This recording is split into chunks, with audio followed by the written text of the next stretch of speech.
Hello, listeners. This is Kat, and welcome back to Put Your Hands Up Podfic. This will be the continuation of When Realities Collide. This will be Part 4, Chapter 4. Second and third period go a lot smoother than first had. Unlike his first class, there wasn't a single student who'd ever really met Deku, even if they'd all heard the villain's name before. None of the students know the name Midoriya Izuku, so while they're hesitant to have a first year follow their teacher around like a shadow and sitting in on their classes, they're not on edge like 1A had been after Bakugo's reaction.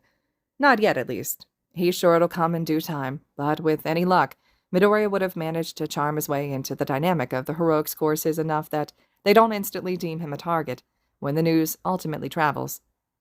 Shota knows that news will travel. It would be illogical to assume the secret will be kept more than a couple of days at most.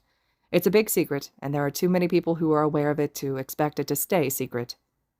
Even if his students don't let slip, a teacher might. He's sure by the end of the week the entire school will know that they either have a Deku look-alike in the school, or if details get lost in rumor mill like they tend to do, that Deku is currently in the school. Still, Shota takes the day of quiet before the storm in stride. He teaches, and Midoriya sits quietly, awkwardly at his desk while absorbing all the information being taught as he tries not to glance at the prying, respectfully so because they all know better than to gawk, eyes of the second and third year classes. Shota can only wonder, briefly, how much the teen actually retains of the lessons, considering this stuff isn't even close to what the first years are being taught. Classes even run smoother than usual because of the new addition. There's just something about an unknown variable in the classroom that puts students on edge, that quiets them and makes them behave. Not that the second and third years ever misbehave. They'd gotten that out of their systems in the first year. By the time lunch rolls around, Shota is exhausted. He's glad he doesn't have to teach fundamental heroics with Yagi this afternoon, and he's really looking forward to taking a long nap on the couch. He leads Midoriya back into Heights Alliance after their morning is finished, and the poor kid looks spooked to be returning to his dorm before the school day is finished. Shota's not sure how to address it, how to assure the boy past what he already has, so instead, he asks if Midoriya wants an assignment to pass the time. The kid shouldn't brighten as much as he does. Honestly, he's curious about the analytic aspect of Midoriya's character. He's seen bits and pieces himself, both from Deku and this Midoriya. And Bakugo had mentioned both Midoriya's being good at analysis too, but he's curious about putting Midoriya up to a challenge. He knows what Deku can do. The question is, can this Midoriya do it too? So he comes up with a simple enough assignment that will keep the boy distracted long enough for Shota to nap for a while. Hopefully, it'll keep Midoriya entertained. There's a television channel that plays strictly hero documentaries, those of top newsworthy heroes worldwide. He doesn't watch the channel often, but it seems like it would be something up Midoriya's alley. Here, Shota says as he hands the kid a pencil, eraser, and a black cover notebook that hasn't been opened yet. They're all spare supplies from the drawer that he and Hisashi are always squirreling things away in. Neither of them really use pencils or notebooks, but they still both buy them whenever they see them on sale. Can't hurt to have them on hand is usually their excuse to the other when they get caught. The kid takes the offered items with a cocked head, one eyebrow raising slightly in question. Shota turns back to the television, snagging the remote control off of the coffee table and turning it on. He doesn't touch the TV often, unless Hisashi is making him watch American rom-coms. Not the worst thing for date night, but could be better. He flips to the Hero Network channel, plopping down on the couch as he reaches over to set the remote back on the coffee table, so he doesn't fall asleep on it or accidentally change the channel. He's quiet for a second as he watches Midoriya's eyes flick towards the TV, lighting up in interest almost instantly. The man takes another second to organize his words before finally calling the boy's attention back. So, has your Aizawa ever asked you about doing an analysis assignment for him? The kid shakes his head mutely, and Shota resists the urge to drag his palms down his face in distraught. I never told him I do it sometimes. Midoriya shrugs, fiddling with the pencil. It's creepy. People don't like when I analyze them. And I don't show anyone my notebooks anymore. Not since Kachan. The boy bites his lip. Shota really, really wants to ask, but he doesn't think pushing about Bakugo anymore today is a good idea. Midoriya clears his throat. People don't like it, so I don't show people anymore. It's not creepy, Shota sighs, slumping back against the couch cushions. He lets his eyes slip closed. It's a job, an occupation that is highly regarded in the hero world. There are professional analysts that do what I've seen you do and are praised for it. Knowing your weaknesses is useful. There's nothing creepy about being able to dissect a quirk in order to improve it. Anyone who's told you it's creepy has been afraid of your potential. Are you sure, Sensei? Midoriya asks under his breath, wide eyes casting nervously at Shota's slouched form. No one's ever. Everyone's always. The kid swallows, blinking owlishly at Shota. The man sighs, letting his eyes squint open. Have I ever lied to you?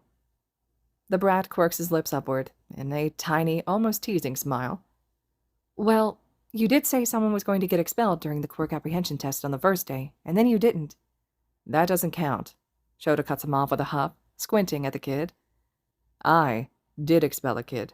Your Aizawa didn't. I was true to my word. He lied. And, the kid continues with a snicker, you told us we'd be going camping after our first semester finals, instead of going to a boot camp during summer break. Well, Shota blows out a slow breath through his nose, accepting defeat. Okay, fine. You got me there. I did do that.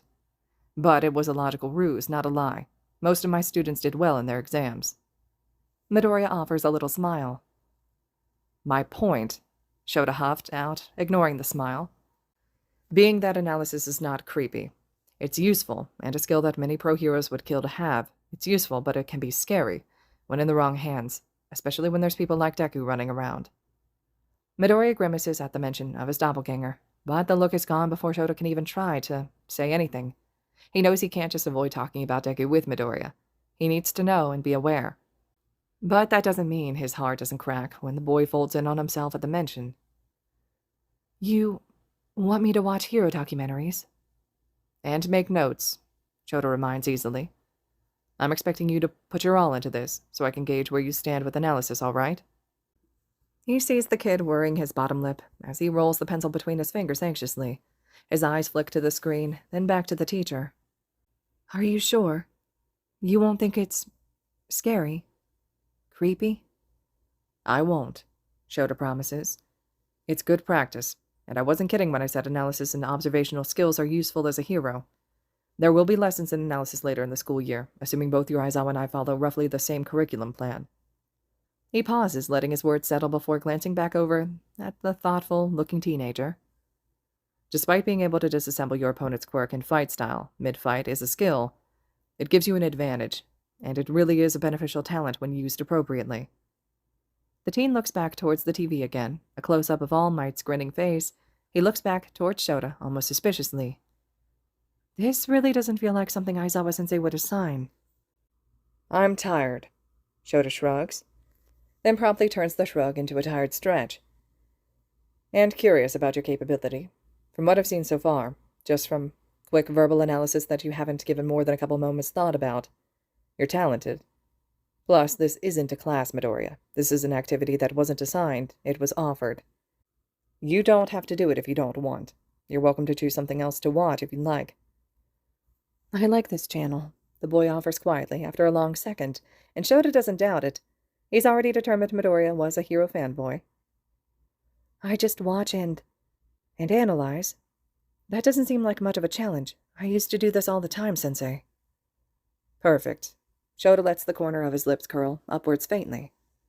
Even less of an assignment, then. Just do what you normally would. Show me what you can make of the heroes you see. These stupid things show far too much for my comfort, so use the information provided to put together an analysis. Just for me, or even just for you if you're more comfortable with that. Okay, the boy whispers, tapping the cover of the notebook. As long as you're okay with it. I am, Shota tells him, because he's sure the kid is looking for confirmation, assurance. I'm going to sleep while you watch. Classes will be over in a couple of hours, which I'm sure you know already. Yes, Sensei. Midoriya bows his head. I'll be quiet. Deciding that doesn't need a response, Shota lets himself tip to the side and brings his legs up so that he's laying comfortably across the couch. It's much better than the floor, and so much easier to let his eyes drift shut and his awareness flicker away.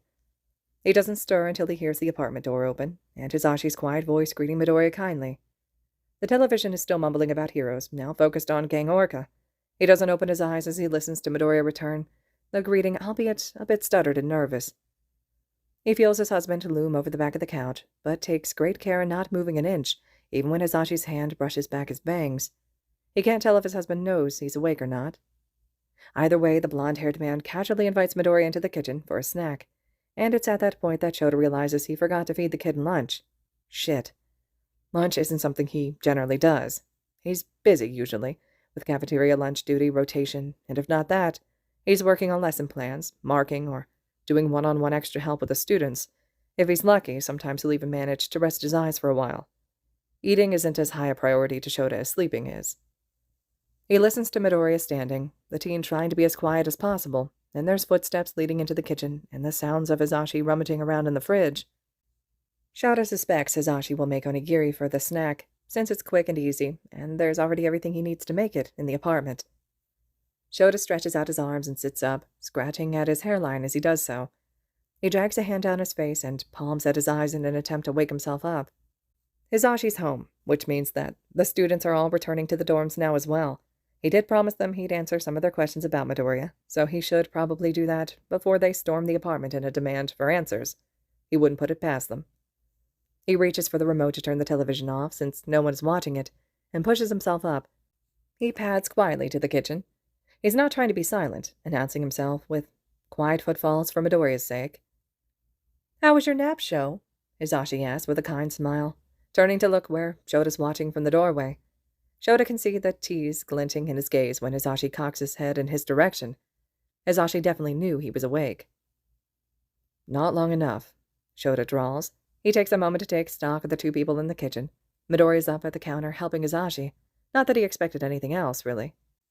The teen is settled before the sink washing rice, while Hisashi is at the other side of the counter, throwing together a quick tuna filling. Onigiri it is, then. "Sorry I forgot to make lunch, Midoriya. It slipped my mind." "That's okay," the child yelps in surprise, swirling toward where Shota stood in the doorway and waving dismissive hands frantically. I'm okay. I wasn't even that hungry, so it was all right. And I was so focused on the documentaries that I didn't even notice either. So, it's okay. Please don't be sorry." "Well," Shota blinks, picking apart the teen's words carefully. "Either way, I won't let it happen again. You should be eating 3 meals a day. Since you've gotten here, well over 48 hours ago, you've had 1. The child wilts. "I had tea, too." "That doesn't really count, kiddo." Hisashi snores from where he's still focused on the tuna. "Not a solid argument." "Not a solid argument," Shota agrees dryly, glancing once again at the child who almost sinks lower where he stood. Shota doesn't like that, so he continues on. "I should know. I've tried the exact same argument on Hisashi, too." "And coffee is almost worse than tea," Hisashi reprimands lightly. "You're just lucky you can get away with those jelly pouches. There's at least some nutrients in that. Not that I like you living solely off of those either." It suddenly feels like he's being the one scolded now. How this all turned back onto him, he's not sure, but Midoriya is hiding a smile in his sleeve, and Hisashi has that playful grin. He decides he'll gladly be the butt of a joke just this once. All right, he huffs. "I get it. Don't take after me, Midoriya. Do as I say, not as I do, or however that nonsense goes." Midoriya shakes his head as he smiles apologetically, almost in agreement, and Hisashi snickers as he returns his attention to his tuna. Silence falls over them as they each return to their tasks. Shota lets himself smile lightly, before remembering what he came into the room for initially, to tell them he was leaving. He steals his expression. "I'm going to head down to talk to my class." "About me?" Midoriya asked quietly. "You said something about answering their questions." "Yeah," Shota sighs, raking his fingers back through his hair. "I think it's probably best you stay up here for now, if you're all right with that. I just don't know how they'll really react in and out of the classroom setting, and I don't want to subject you to anything more than you've already been witness to if I don't have to. The teachers were inappropriately brutal, and I know meeting my class 1A was draining for you as well." "That makes sense," the child agrees softly. "I'm sorry this is causing everyone so much trouble." "Nonsense," Hisashi beats Shota to the punch. "We'd be pretty awful pro-heroes and teachers if we left all this for you to handle alone, you dig? Honestly, listener, you're the one who should be owed an apology. It's your life that was flipped upside down. We're just trying our best to catch you so you don't land on your head." "We don't mind helping you, problem child. Shota tells him softly, not sure he's really getting through to the kid, considering the faraway look in his eyes. I'm glad you came to me. That's something your Aizawa's done right.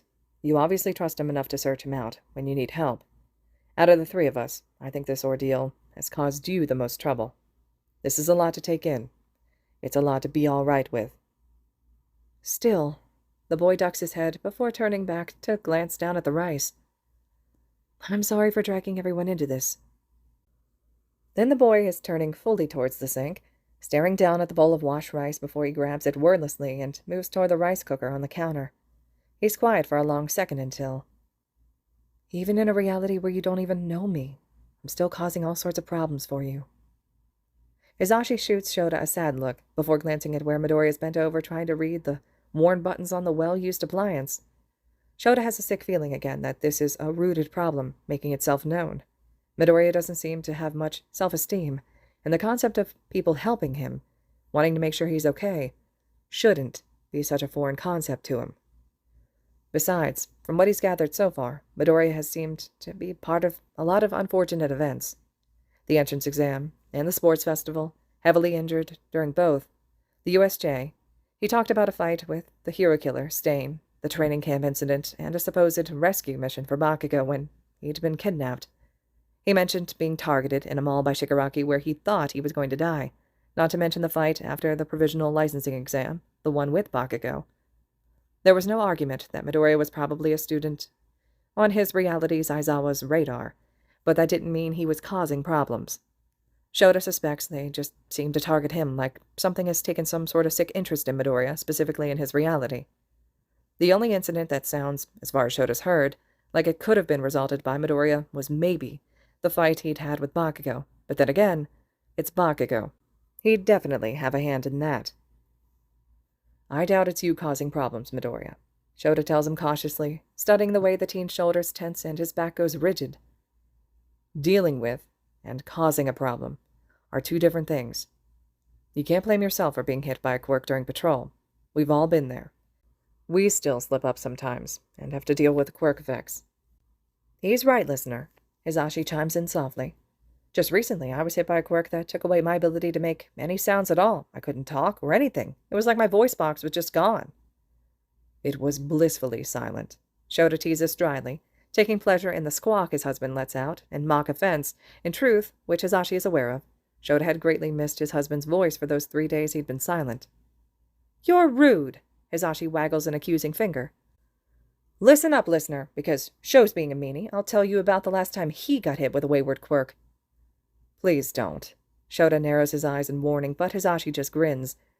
It's all the fight he offers, and even then he knows Hisashi can tell it's a half-hearted request. If he really didn't want the story shared, his husband would respect it, but Shota thinks Midoriya really needs something relatable to hold on to right now. What happened to him, as far as they know, was an accident, and that's okay. It was only last year, I believe, and I was so worried because Tsukuchi called in the late evening and said we had a situation. And you know exactly what that means when you're a hero, yeah? It could mean anything. Anyways, so I head to the station, and come to find out, he'd been hit by a quirk. The kicker here is he was hit by an animal transformation quirk. Hisashi laughs as Midoriya turns shyly toward the underground hero, studying Shota like he doesn't quite believe it. Luckily, it didn't last long. Sho was back to his normal self that following morning, but imagine my surprise having to lug home Sho's costume, capture weapon, and a cat that did nothing but glare at me with glowing red eyes. You got turned into a cat? Midoriya asked quietly, yet smiling. Shota huffs, crossing his arms over his chest. You got sent to another reality. He retaliates, and prays the kid takes it as the joke it is. He does. The teenager lifts a hand to his mouth to muffle the snickers. That's fair. Shota bites back the smile at making the kid laugh and easing some of the tension from his shoulders, feeling the need to continue. It was a forced manifestation of a child. She'd been lost all evening. A missing child alert was sent out early evening for her. I stumbled across her in severe emotional distress and recognized her from the alert. Happened when I went to pick her up, the skin contact. She just cried harder after that until another underground hero heard the cries and found us. Saw my costume on the ground and found my license. Then called Tsukuchi. And she was returned home safe? Midoriya's brows furrowed in concern. Sure was. Hisashi smiles lightly. Sho circled the little one, so no one else got too close. He even curled up in her lap and let her pet him until Tsukuchi got there, from what I heard at least. He even swiped at a few people when they went to touch her. Luckily, Erasure still worked in his cat form, so the mother was able to calm her down enough to have her quirk be deactivated. Only one casualty that night. Right. Shota agrees easily, ignoring the pun completely. He doesn't remember much from being a cat, but he does remember drawing blood a couple times, getting cussed out, and hissing. If you could keep this to yourself, Midoriya, I'd appreciate it. The only ones who know about that incident were me, Hisashi, Tsukuchi, and that fellow underground hero who still hasn't let me live it down. And the child's mother. And now you, so please keep it between us. My students are nuisances, enough without ammunition to make me want to tear my hair out. Nezu also knows, Hisashi chimes in as an afterthought. He thought it was funny. God. He was weirdly amused by it. Shota winces at the reminder. I don't even know how he found out. He never said anything directly, but I could just tell he was amused. Midoriya glances between the two of them and nods quickly. I won't say anything, Sensei. Good. Shota sighs in relief. He takes a second to refocus back on what led to the retelling of the cat story, clicking his tongue when he remembers Midoriya's words. Right. They were making a point. Our point being that quirk accidents happen, and no one is to be blamed for falling victim to one. If we, who've been in the process of being heroes almost as long as you've been alive, can still get caught in a quirk effect, you shouldn't hold it against yourself that you happen to get hit by one. And the same can be said about all the fights you've been involved in. But I've been involved in a lot, Sensei. And I doubt you've actively searched them out. Shota cuts him off softly, ignoring the way the teenager grimaces guiltily. Okay, so maybe one or two of those fights he's perhaps searched out then. He'll get an answer for that later. It doesn't even matter if you are causing trouble. You're my student. That's obviously clear at this point, and I will help and protect you as best I can. You're learning, Midoriya, just the same as the rest of the first years. Shota continues quietly, when the kid still looks hesitant. No one expects you to be perfect, and considering the year we've had, which I assume has been similar to yours, the trouble is there anyways. Besides, I don't expect my students to know what they're doing yet, especially the first years, so I know your Aizawa probably thinks the same. It's a given that first years will cause more problems as they learn. Are you sure? Midoriya asks quietly, not looking at either him or Hisashi. I know I've already made things difficult. With my classmates. I mean, your, Class 1A, and the teachers, and when the second and third years figured out, with them as well. Listen. Shota stalks towards him, setting a hand on the top of his head and using it as a guiding point to direct his attention up towards his face. You may be a problem child, but you're not causing trouble. You're dealing with something shitty here, Midoriya, and I'll be right by your side until you're zapped back to where you came from, got it? Got it, the boy mumbles through watery eyes. He blinks rapidly and looks away sharply before glancing back at Shota. Do you really think I'll get zapped back? No idea, Shota snorts, ruffling the soft curls under his fingers. I hope for your sake it's a little more graceful than that. Yeah, Hisashi agrees thoughtfully. Zapped sounds like it'll hurt. Like Kaminari-kun. Midoriya gives a nod under Shota's hand. I was hit by his quirk in training once by accident, and it hurt a lot. I hope going home isn't like that at all. It makes me nervous. Shota and Hisashi share a grimace at the thought. We're with you on that one, little listener. Shota gives one final ruffle of the teen's hair before pulling back and shoving his hands into the pockets of his uniform. I should get down there before they come up here. Midoriya gives a slow nod. I don't have anywhere to be, so I can hang around up here with you, kiddo. We can enjoy the onigiri together, yeah? I'm sure we can find something to entertain ourselves while this listener's downstairs. Can we... The boy hesitates, glancing at Shota like he's asking permission. Shota just cocks an eyebrow until the kid draws in a nervous breath, looking back at a curious Hisashi. My present mic has been teaching us some sign language. Could we practice that, maybe? Sign language? Hisashi perks up. Why, of course we can. Wow. I don't think I've ever had a student want to learn before. Not from me, at least. How much do you know? How good is your present mic, huh? I'd be honored to teach you some more, listener. This is amazing. Hisashi's words are littered with English, but the kid seems to follow along well enough. Probably does well in Hisashi's class, in his reality as well. He had talked highly of Hisashi's class and his teaching. I'll leave the two of you to it, then. Shota draws, eyes flicking between the two of them. I'll be back soon. Oh, and save me an onigiri, please. The students do have a lot of questions. 18 of 19 students are waiting in the common room downstairs for him, and they have a lot to say. To be fair, it's not all negative, though there are a couple students hesitant and not quite convinced about Midoriya's character. He'd expected it, but he still does his best to squash it down without making it feel like he's insisting. To be honest, his entire time downstairs is mostly spent promising that Midoriya is not Deku, assuring the students that there's no danger with having the green-haired teen around, and promising that Midoriya will not harm anyone. He explains that Midoriya will be staying in the apartment above them, but with the same curfew, and most of the students seem relatively okay with it. Shota doesn't think Midoriya is too keen on adventuring out alone after the poor reception he'd gotten thus far.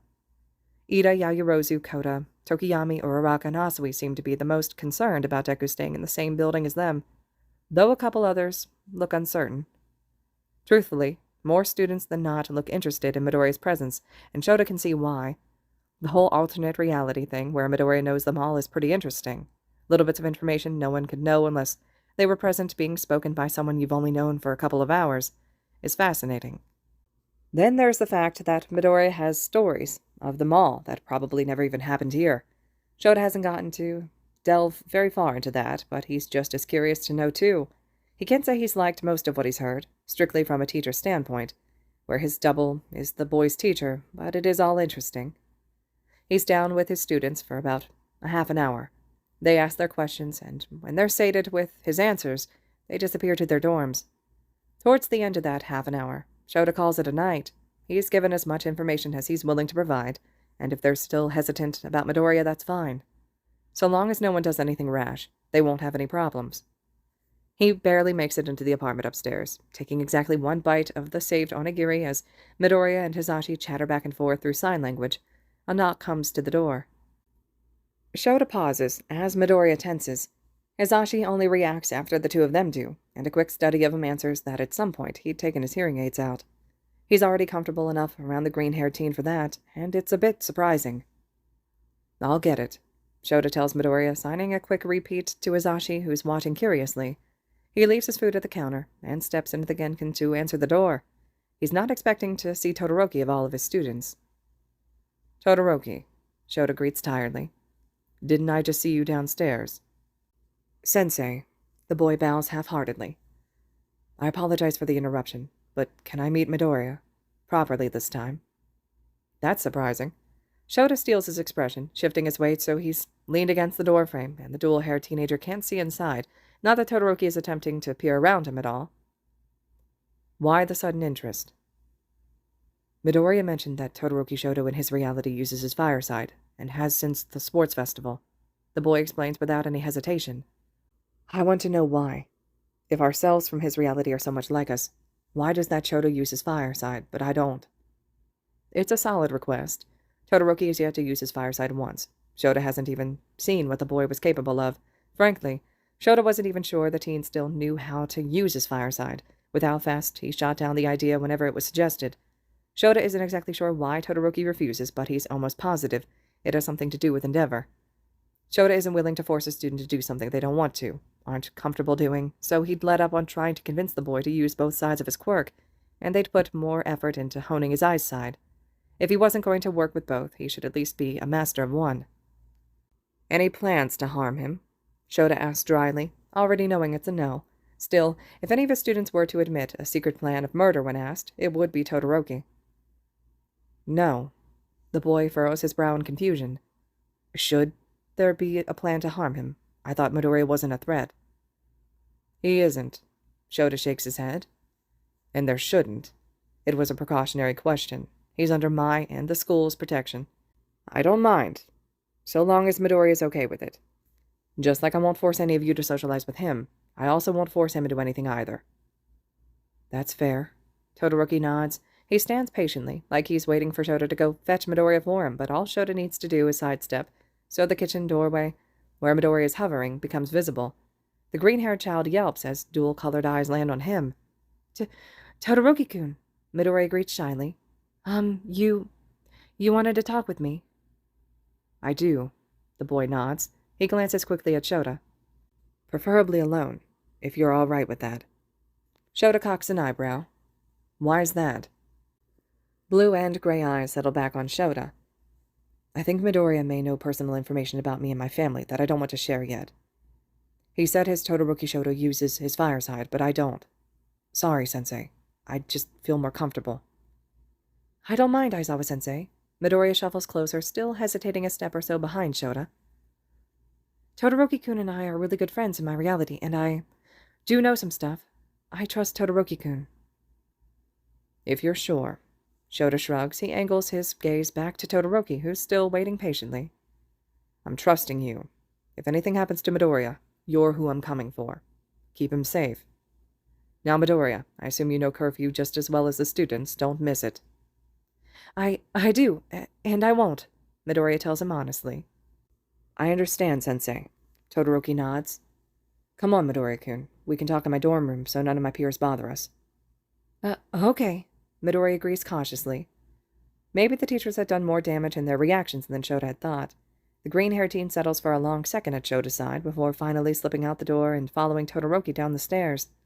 Shota watches him go with a light frown, silently praying this goes well. A positive interaction here would be great for the kid. When the two boys are completely out of sight and the echoes of their voices are no longer heard, Shota eases the door shut and returns to the kitchen. Someone come steal the green bean, then? Hisashi asks as he fits one of his hearing aids back into his ear. It was only a matter of time. He's quite the enigma, yeah? I'm surprised there wasn't a horde of 1A kids begging for his attention. It was Todoroki, but I'm sure some of the other students will be interested seeing him without a chaperone. Shota grimaces. He's too trusting of us, Hisashi. I don't like it. What he knows of us is impeding the logical thought that we're not who he knows, even if we are the same people. There's that inkling of hesitance, but he so willingly went along with Todoroki because they're friends in his reality. You don't trust Todoroki? It's not that. Shota shakes his head, flopping into the seat Midoriya had been in. I hope 1A trusts me enough to accept Midoriya, at least minimally. I think he's going to put trust into someone here that he would where he's from, and it's not going to end well. Shota hesitates, throwing his head back and glaring up at the ceiling. Deku has enemies, and we can't always be around to mediate. And we can't just keep him confined. He hasn't done anything wrong. I know it'll hurt him more than help him if we strip away what little control he has here. I just have a bad feeling he's going to get hurt somewhere. That's a valid concern, Hisashi agrees, worrying his bottom lip between his teeth. I don't think I really considered how complex and sensitive this is for him. I mean, we have one person here who has a double with a different personality. Midoriya is in an entire world where everyone he knows is the exact same, but he's a villain. Our views of him have changed drastically, and everyone here will react accordingly, whereas we're all mostly what he knows. We're what he's familiar with, comfortable with. Shota sucks in a breath and nods. I know he understands that to a degree, but I think the familiarity between us and what he knows is blurring the line for him, and it will be his downfall. I don't know how to protect him from that. All it takes is him putting an ounce of trust into someone he shouldn't.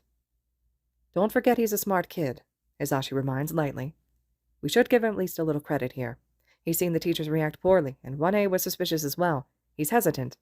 He's been looking to you for guidance. How so?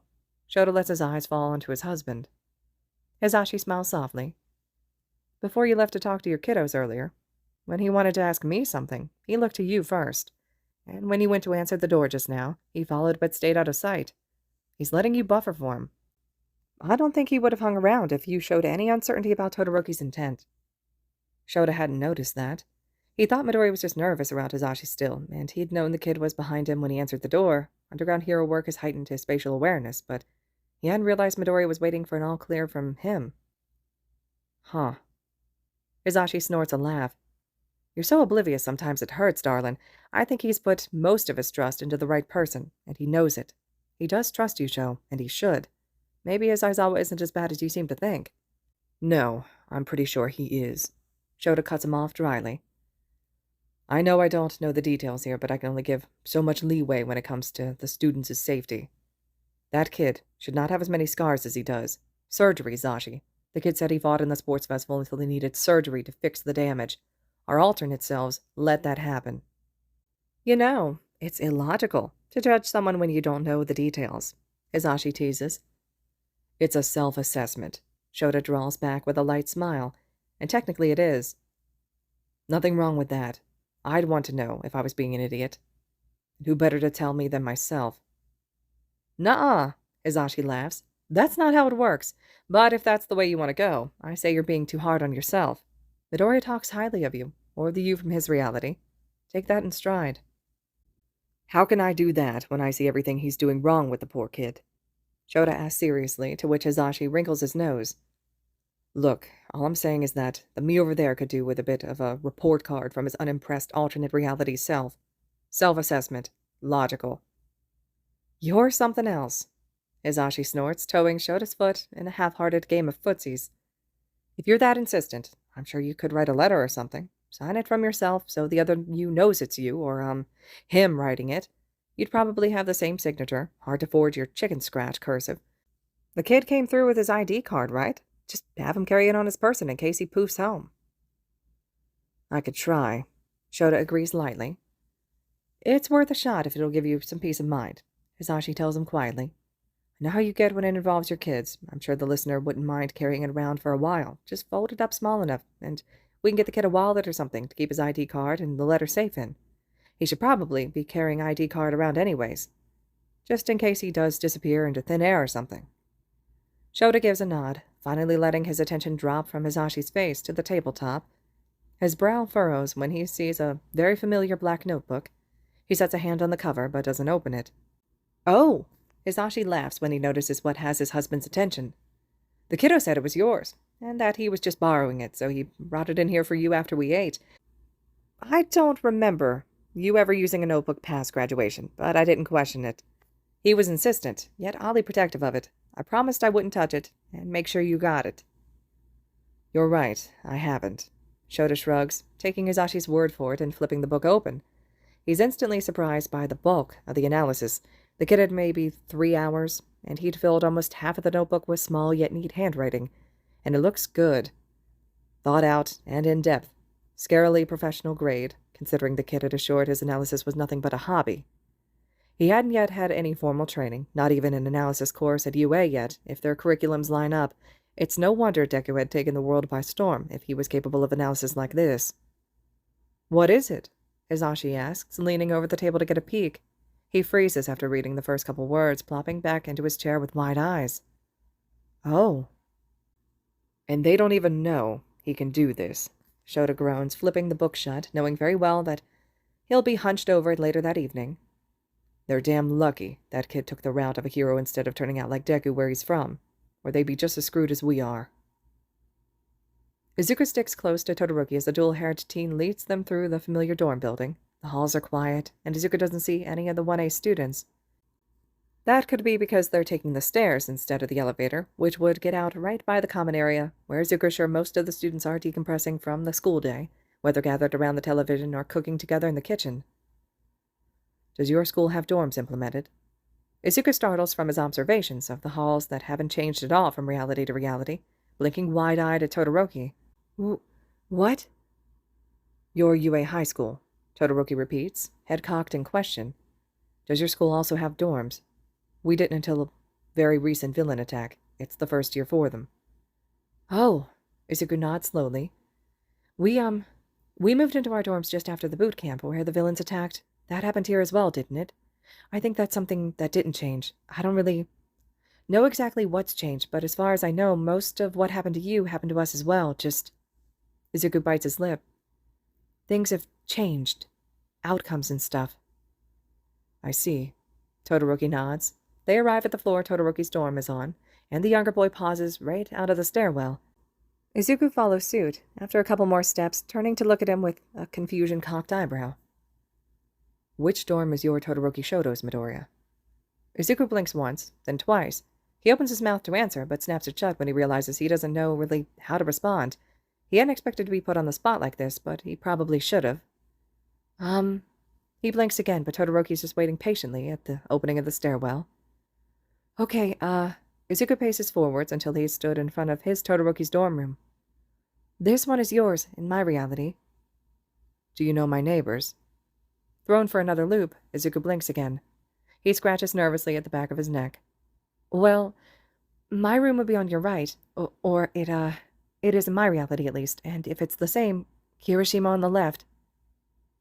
Shinso is my other neighbor, Todoroki informs as he finally joins Izuku outside of the door. He opens the door and gestures Izuku in. You're right about Kirishima, though. That's good, Izuku breathes, stepping into the room. If Todoroki is opening the door and letting him in, he must have proved his authenticity well enough. The dual-haired teen is putting trust into him by letting him into his comfort zone. Izuku's relieved to see it hasn't changed. Different? Todoroki asks as he moves to kneel by his desk. No, Izuku shakes his head, following suit, but settling down cross-legged, a safe distance away from the other boy. It's comfortingly similar. I'm glad you haven't changed much, Todoroki-kun. It's strange that you know me, the other offers lightly. I've only heard rumors about you, my father, and the teachers at the school. Some of the older students. You've really hurt a lot of people here, or Deku has. You haven't. I know, Izuku whispers, bowing his head. I don't know why. As far as I know, we've grown up the same, but something's different. Somewhere at some point, something happened. You did an analysis of my father, the dual-haired teen tells him. Izuku's attention jerks up again, but Todoroki's expression is one of indifference. Deku did. I did. I mean, he did? Todoroki nods. It made headlines. The fight was caught on video and aired on the news. There was a villain who antagonized him until he got angry enough that he overheated. When he does overheat, it weakens his body, so he ended up taking a couple hits that he normally wouldn't let land. The heat from his own quirk enervates him. It's not common knowledge that he has limitations like that, so people were surprised. First All Might, and then Endeavor. When I saw the clip, I assumed it was Deku who'd done an analysis and handed it over to the villain. But I don't know how he found out about what the villain used to rile my father up. What did they use to antagonize him? Izuku asked curiously. The dual-haired teen smiles slightly, but it's not exactly a happy smile. They publicly accused him of child abuse. Izuku's sure his mouth drops open in surprise. But he does, doesn't he? You told me about the quirk marriage, and the training he put you through when you manifested your quirk. How he wanted you to surpass the #1 hero because he couldn't. Not anymore, no. Todoroki shakes his head. Not since I started here. As you already know, he trained me very hard when I was a child. Hardly regarded my health or endurance as a small child. I had the perfect quirk, according to him, a split of my mother's ice and my father's fire. I was the golden child. I have 3 older siblings, and none of them had what my father was looking for, so he wasn't content until he got me. We lived different lives, my siblings and I. Todoroki, Izuku whispers out. He knew some of this, but not this much. It feels like he's starting to know more than he should. I don't know what your Todoroki Shota told you, but I want to know this.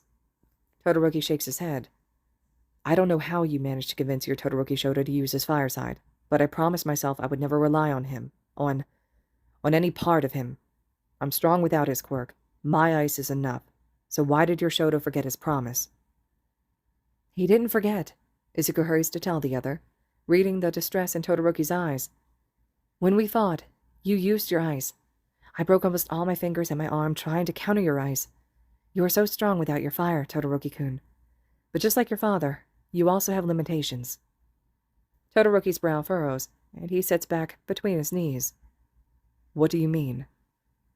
Quirks are physical abilities, Izuku tells him, flexing his fingers as pulses with phantom pain crawl up to his fingertips.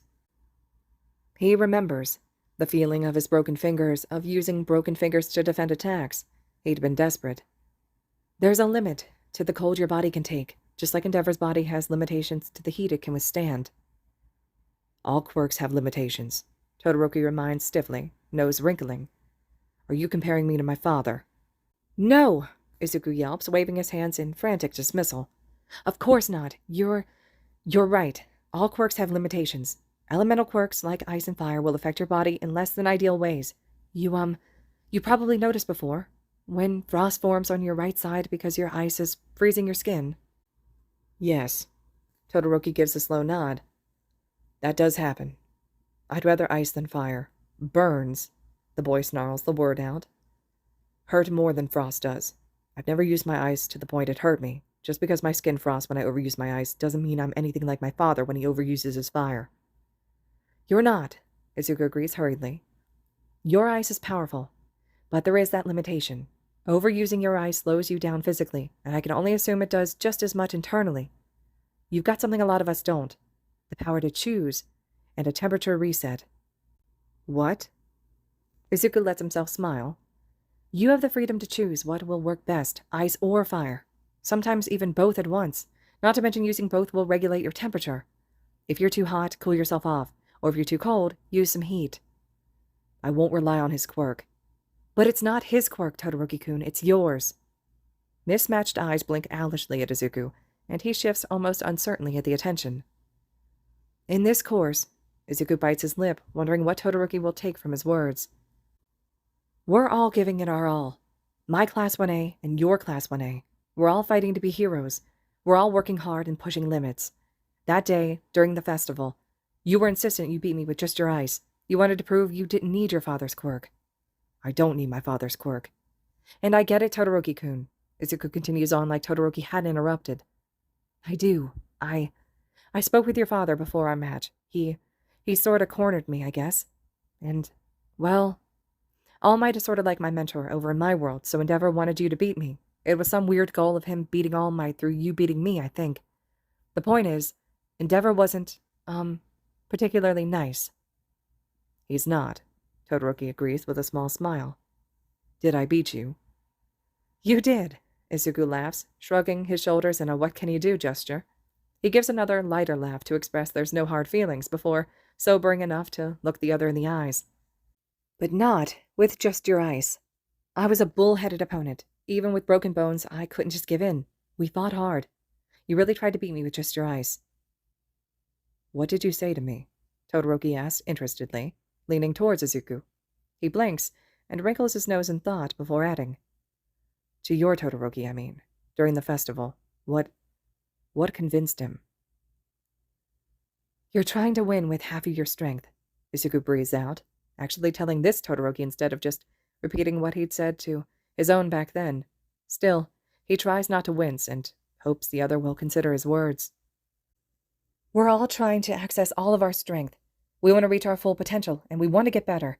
That's what Sensei is teaching us. I've watched my classmates work themselves into quirk exhaustion. I've watched them push to the limits, you included. You have an amazing quirk, Todoroki-kun, ice and fire. Opposites melded together into one incredible quirk. You're in Class 1A, with us. You're the best of the best, but you're not living up to your full capability, to your potential. Todoroki is silent, just watching Izuku now. The green-haired teen considers it a win, since the other boy does actually look like he's considering this. Maybe he can get through to this Todoroki without shattering his bones. I think, Izuku reflects slowly when Todoroki doesn't speak, that seeing me counter your attacks, seeing me use all the strength I had at the time and destroying my body to keep fighting and keep up with you, be on your level, and even surpass you, changed your views. We're both strong, but back then I was using my full potential at the time, and you were using half. You could do better. You did do better. I was beat when you pulled out your fire, and I was so proud of you.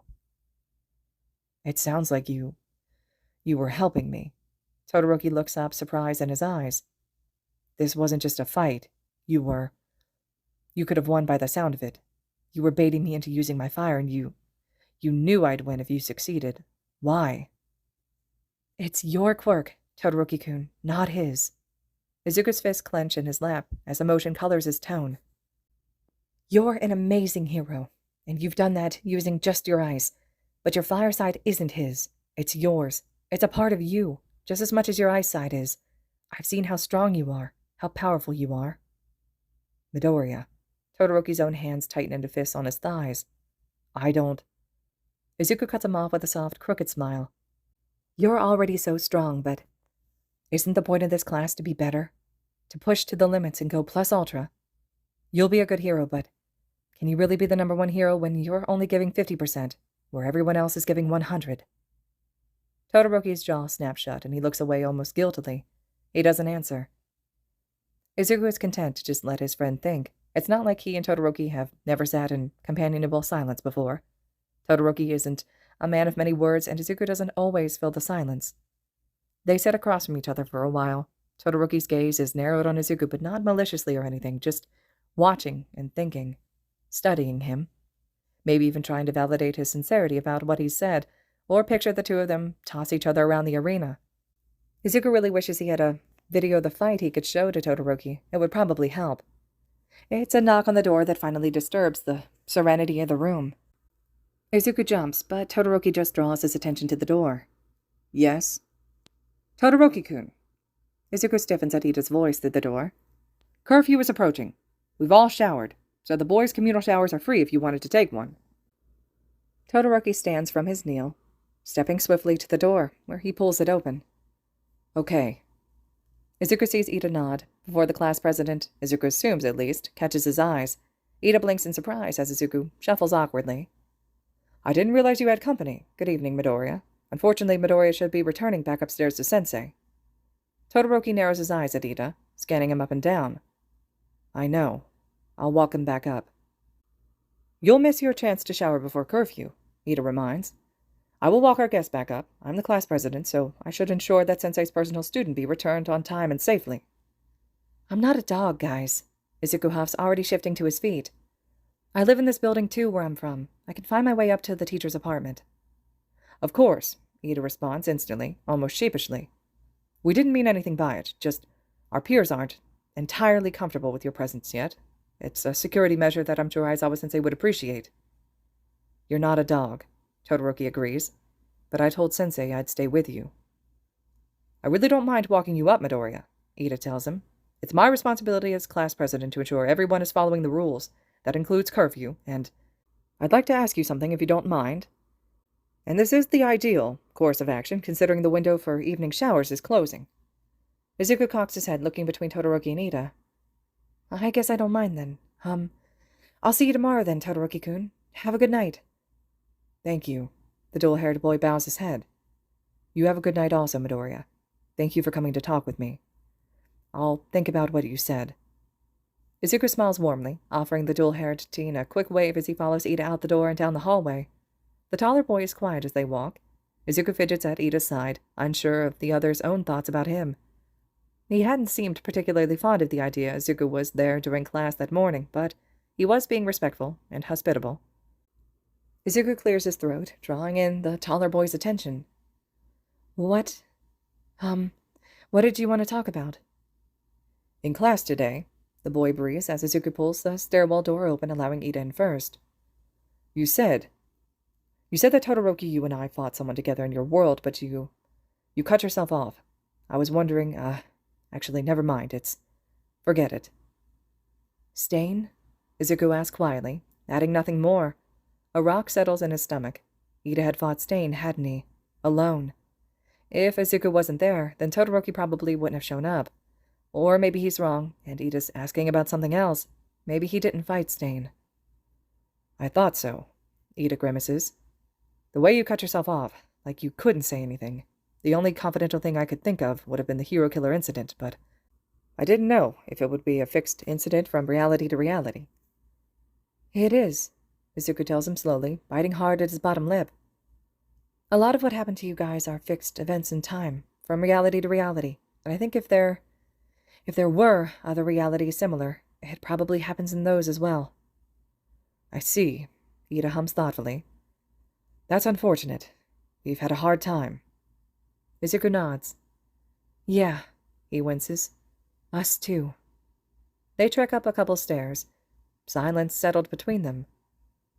Can I ask what happened during your fight with him? Izuku asks quietly, glancing over at Ida. Ida glances over as well, eyebrows furrowed in thought. You don't have to. I stumbled upon Stain in a back alley, quite far from the main streets in the Nomu attack. I split away from Manuel, who was my work-study mentor, and I was blinded by rage. A need to revenge my brother. He's wheelchair-bound for the rest of his life. Stain took away his ability to walk, his ability to be a hero. He was the greatest hero, and I will never forgive Stain for what he did to Tensei. I found Stain, hidden away with his next target, a pro-hero by the name of Native. Izuku gives a nod that he's following along. It matches up pretty well so far. Native died that night, Ida tells him quietly, pushing his glasses up his nose as he looks away guiltily. I let my need for revenge, in my brother's stead, cloud my judgment, and in doing so, I rushed into a fight I was ill-prepared for. I almost died. He stabbed me 3 times, and left me there. I lost consciousness and almost bled out. Native did bleed out. Stain. He taunted me about my ideals. How I wasn't a true hero. I still don't know why he spared me. Ida, that's... I learned my lesson. The glasses-clad teen breathes out as they trek up the remainder of the stairs together. I was in a coma for 3 days after that. I lost a lot of momentum and muscle strength in my shoulder that day. No recovery quirk could fix that. I have physical therapy once a week still, and Aizawa-sensei has me on a lighter workout schedule until I can rebuild what was lost. If I ever rebuild it. It was a setback, a terrible one. But I did it to myself.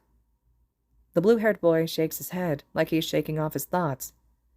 Did it turn out differently where you're from? Was there a better solution? I don't think there could have been here, Izuku tells him apologetically.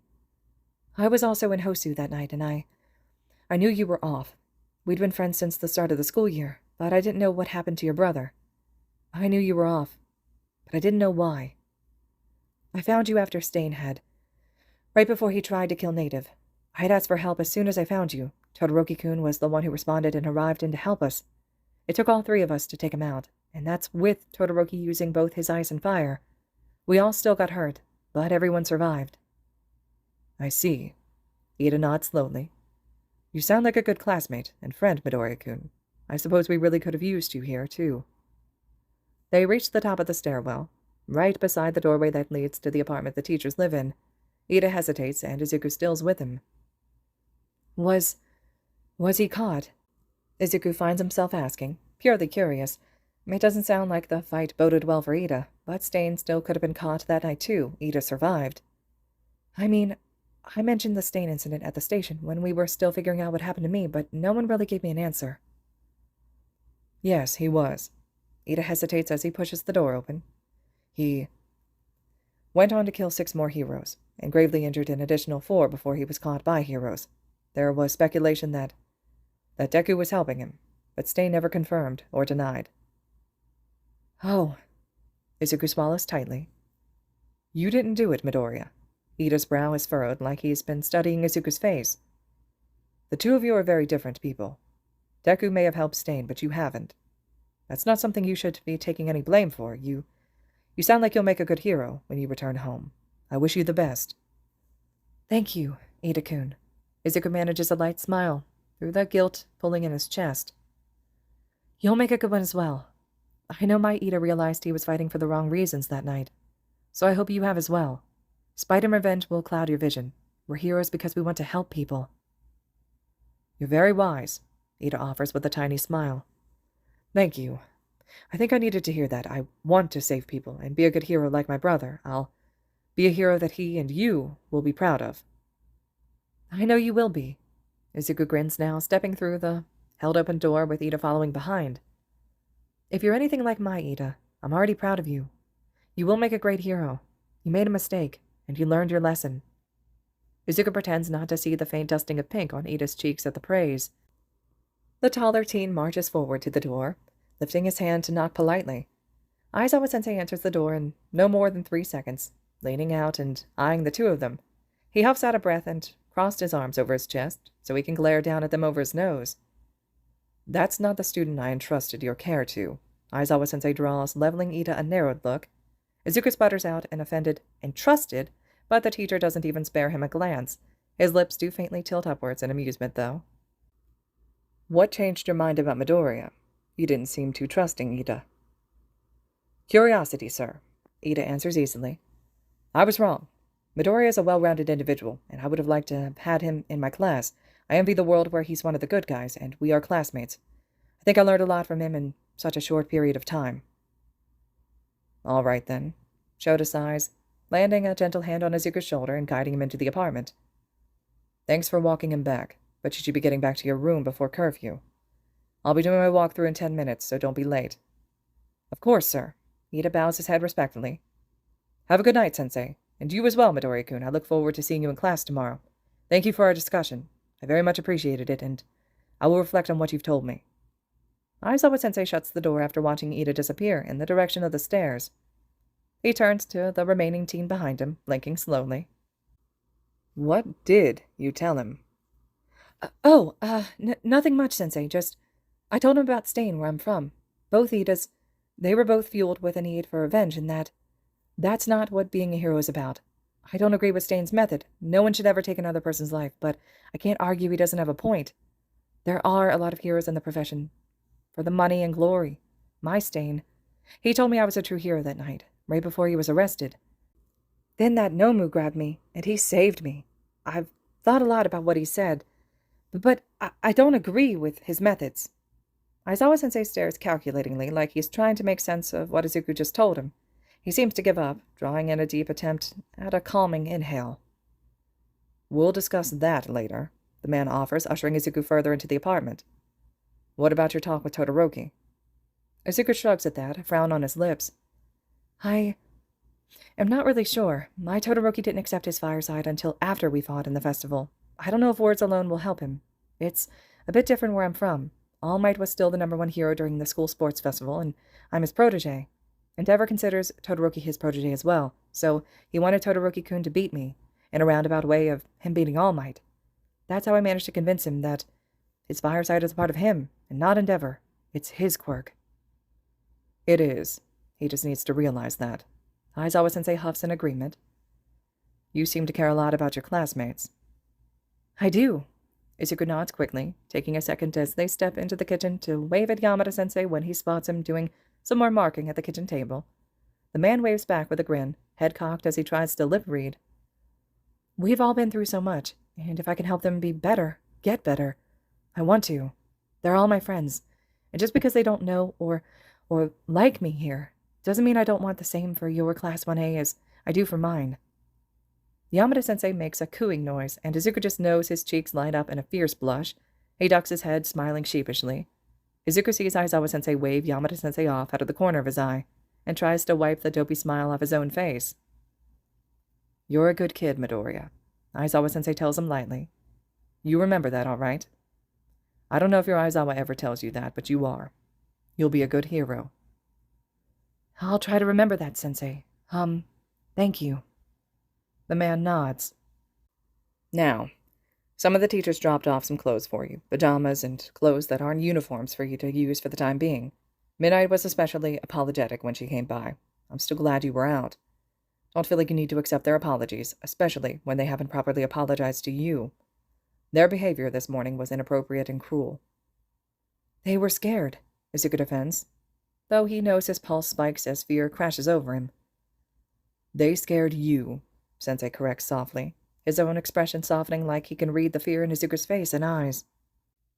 "They're adults, and pro-heroes working at a school where anything is possible. You're a child who was already in a scary situation. Their lack of investigation, jumping to incorrect conclusions without considering the facts, was unprofessional. They should be sorry." "Okay, maybe I am a little scared," Izuku admits, scratching nervously at his hairline. "I know you'd keep me safe, though. You always do." The two men share a look, Yamada-sensei's more knowing, whereas Aizawa-sensei's is narrowed and almost in surrender. He wonders what it means. "Well, I'll try my best to protect you while you're here," Aizawa-sensei agrees. "But please try to be careful." "I will," Izuku promises. "Good," the underground hero sighs. "I put your clothes in the room you slept in last night. I hope everything fits better than my old sweatpants. You're welcome to take a shower if you'd like, and you missed dinner again, so please come eat after you've changed." Right." Izuku arches into a deep bow of gratitude, ignoring the way his homeroom teacher stiffens, and his English teacher makes a muted noise of surprise. "Thank you both." He turns tail and disappears before either can respond, willing the awkward flush off his cheeks. All right, listeners, this concludes Chapter 4 of When Realities Collide. Chapter 5 will be next. I really like this chapter a lot. I think it highlights really well how especially Todoroki and Ida's lives were impacted by the fact that Izuku wasn't there in Class 1A with them. And I just love the conversations in this one. Let me know your thoughts and reactions to this chapter and everything so far in the fic. And as always, thank you so much for listening.